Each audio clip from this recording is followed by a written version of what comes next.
한 주 기업 뉴스 리뷰 주간 기업 기상도입니다. 갑자기 날씨가 추워졌습니다. 등락을 반복하는 주가와 꾸준히 오르는 환율이 기업의 sak풍이 되지 않도록 하는 안정적 경제 관리의 중요성 실감한 한 주였는데요. 그러면 한 주간 맑고 우렸던 기업 찾아 이번 주 기업 기상도 시작합니다. 첫 맑은 기업 K라면 대표 주자 농심 삼양식품입니다. 작년 실적도 좋았는데 3분기엔 이보다도 급증했습니다. 물량 1위 농심 3분기 영업이익이 1년 전보다 45% 늘어난 500억 원대로 예상을 뛰어넘었습니다. 미국 외 중국이 회복세였고 4분기도 글로벌 히트작 K-팝 데몬 헌터스 협업 제품으로 전망 밝다고 증권가는 평가합니다.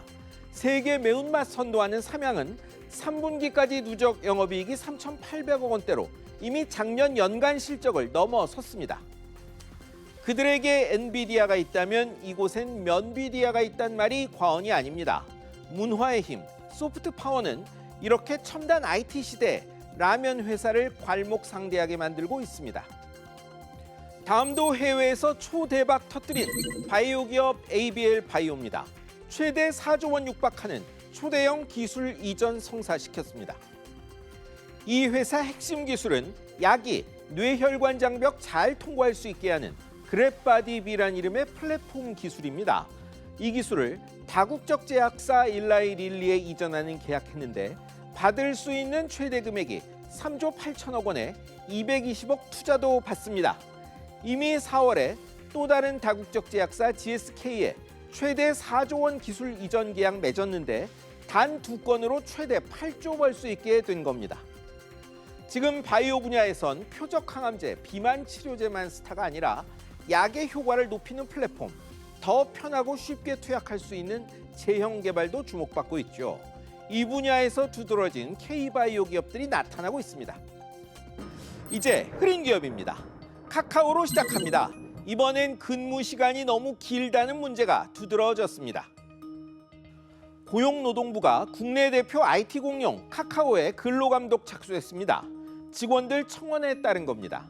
지난 9월 카카오 직원들이 이 회사가 선택적 근로시간제를 시행하는데 정산 기간에 법정 근로시간을 넘어 일했다고 회사 근로감독해달라고 했다네요.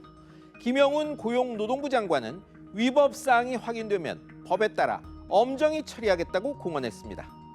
카카오엔 지난주 대표 상품 카카오톡에 내 위치가 공유될 수 있다는 사생활 침해 논란도 있었는데요. 회사 측은 자동 공유 아니고 해제할 수 있다 했지만 이용자 불안감이 커진 것 같습니다. 다음은 이랜드 그룹입니다. 대형 패션 물류센터에 진화에만 사흘 걸린 큰 불로 상당한 피해를 입었습니다. 불이 난 건 주말 새벽 6시쯤이었는데요. 소방당국이 바로 출동했지만 다 끄는데 60시간 걸렸습니다. 면적이 축구장 27개 크기 규모인데다 불에 잘 타는 옷 등 패션 상품이 대량으로 있었던 탓이죠. 산업단지라 옆 공장에 불 번지는 건 막는 것도 큰일이었습니다. 인명피해가 없다는 게 그나마 다행이었습니다. 화재 소식에 세일철만 되면 인기 끌던 이 회사 운동화 등이 인기 상위 품목에서 사라졌답니다. 물건 없을 것 아는 거죠. 건물 손실 말고도 매출 손실도 꽤 클 것 같습니다. 이번엔 우미건설 보실까요? 아파트 브랜드 린으로 알려진 이 회사가 공정거래위원회로부터 483억 원의 과징금 받고 검찰 수사까지 받게 됐습니다. 총수 2세 회사 등 계열사에 공사 물량 몰아줘서입니다.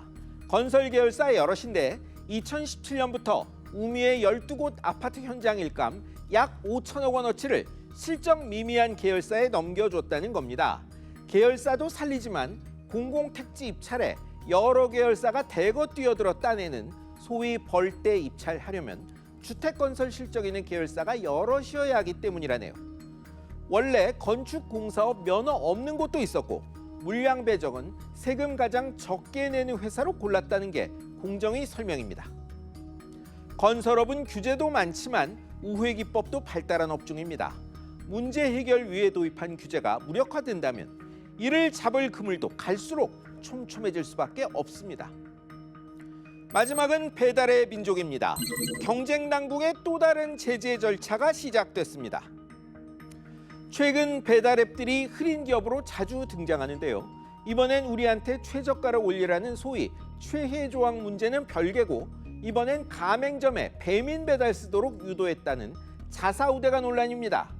저가 정액 수수료제 없애 점주들이 정률제를 택할 수밖에 없게 됐는데, 이러면 회사 측 배민 배달과 자체 배달 간 비용 차이가 커져 배민 배달 안 쓸 수 없다는 겁니다.